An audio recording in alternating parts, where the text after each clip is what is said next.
course. The IRONMAN 70.3 North American Pro Championship St. George draws in competitors from across the world who not only want to challenge themselves, but also take in breathtaking scenery.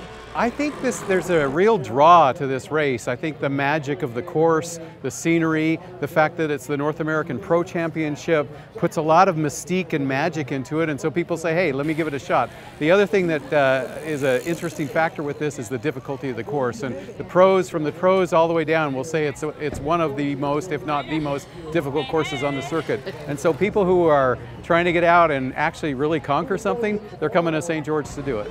Ranging in age from 18 to 80, over 2,200 athletes came to compete in this triathlon from 47 states and 36 countries. Lewis said perfect weather conditions made for a fast and beautiful race.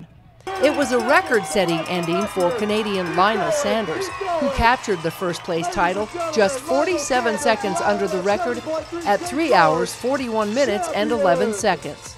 I came here in 2014. I finished 18th place, 10 minutes behind Jan Frodeno. And, well, now to do this, obviously, is quite surreal and, you know, something I certainly have been working basically the last 8 years for. Nearly a minute and a half behind him was second-place finisher Sebastian Kienle of Germany, followed by Austria's Michael Weiss. We ran side by side for a solid 2 miles, and then I started to feel him breathing pretty hard, and I said, it's now or never, baby. In the last 3 years, I always have been behind Lionel, and so actually this time it was at least not 4 minutes or something.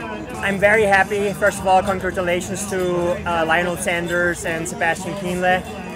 I always have great memories here coming back to St. George.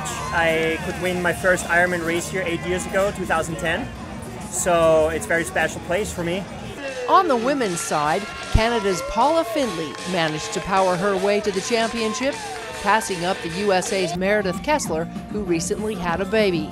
Jeannie Seymour of South Africa was runner-up for the second consecutive time in St. George, and American Sarah True took third. I was hurting, but I was kind of using the downhills to recover and open up my stride, and it's a super challenging course, but it makes me better, it makes me more hungry to train harder and improve myself, so to be next to these goals is a good day. Obviously, I'm proud to be on the podium with these good athletes. You know, I'm proud that I did what I could today, and that's that, you know. And it was a slower finish this year for previous 4-time winner Heather Wurtele of Canada, who came in 6th behind Kessler. But this race is about more than just the pros in this field. Hundreds of family members and supporters gathered from all over the world to cheer on their loved ones. This woman traveled 24 hours to support her husband in the race. Is it a bird? Is it a plane? No, it's Dad. And you guys came all the way from Israel. Yeah, it's my husband's first time. He's going to do it in St. George because it's so pretty. And I hope he's going to make it. It's the first time. I'm nervous. As the competitors eventually made it across the finish line, they were honored with a medal in remembrance of what they accomplished. There were others, however, that had mishaps, like this rider, who hit a competitor's chute and took him out of the race. Fortunately, he was okay, with only minor injuries, and his bike survived as well.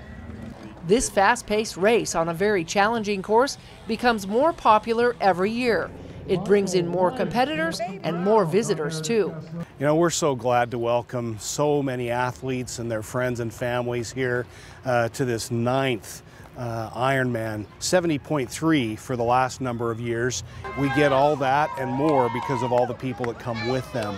And of course, we have just incredible volunteers every year that make this all possible. Typically, each athlete has 3 or 4 people with them, and they stay 3 or 4 nights. All in all, that ends up to be about $6 to $7 million worth of economic impact in that week alone. Then the next thing that happens, 70% of them come back for vacation.